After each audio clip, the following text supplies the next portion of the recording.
Stop, fermi un attimo.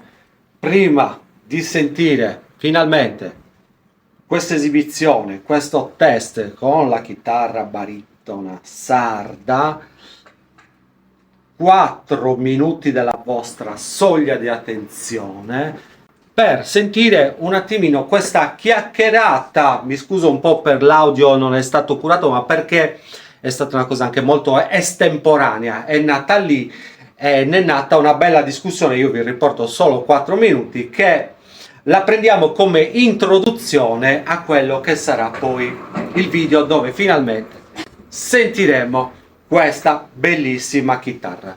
4 minuti, seguiteli, perché si dicono anche delle cose interessanti e piacevoli. Uno che vuole utilizzarla proprio prettamente per fare musica sarda, su questo volevo sapere. Partiamo dal presupposto che non è esistita proprio una vera e propria tipica chitarra sarda, non è che ce l'hanno portata i cari amici siciliani, le Carmelo Catania. Noi usavamo le chitarre 3/4 più piccoline, insomma, quindi non c'erano proprio strumenti adatti alla nostra, quella che era la nostra tradizione. Poi cosa è successo? Nel tempo, oltre, poi tradizione, nel senso che il tradizionale poi si è evoluto assolutamente, certo. Negli anni 50, insomma, si è evoluto con la chitarra quella grossa che vedete. Poi per il canto tradizionale del nord Sardegna, diciamo che si è avuta un'evoluzione con quel tipo di sonorità. Per esempio nel nostro Campidano anche avevamo delle chitarre che nascevano per fare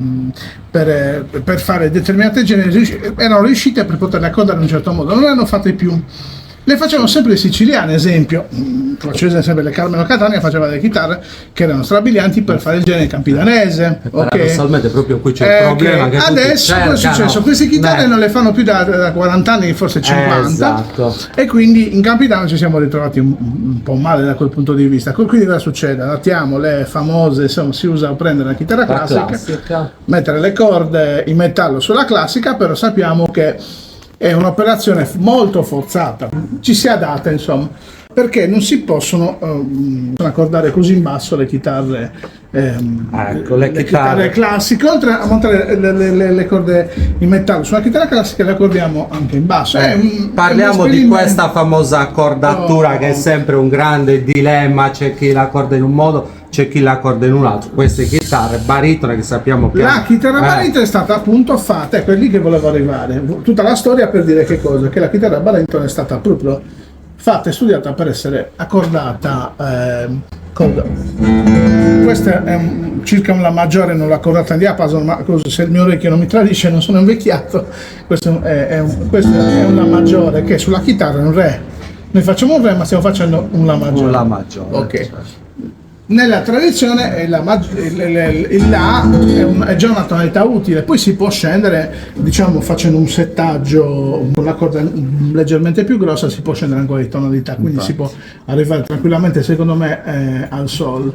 Le chitarre baritone cosa hanno di buono? Che oltre ad essere precise, si può utilizzare lo strumento per fare benissimo altri generi country, sperimentali, anche country, certo, ma in molte anche nel country si usa abbassare giù la chitarra, lo fanno i cantanti nazionali, abbassare giù la chitarra, solo che quando lo fai su una chitarra, diciamo, che è nata per suonare in quel modo, succede si può dire casino, succede un po' di confusione. Qui invece avendo una scala c'è un problema di settaggio, esatto, questo invece su queste chitarre non hai bisogno di cioè non soffrono quel tipo di settaggio lì, ecco. Che è una cordatura che mettiamo un po' più grossa rispetto a una 10, a una 11, qui per esempio abbiamo una 12-53. Esatto, poi una cosa che ha reso molto comode le chitarre nel nostro genere è il fatto che il manico assomiglia molto a quasi un manico da chitarra classica, che innanzitutto è quasi dritto il settaggio su tutta la scala,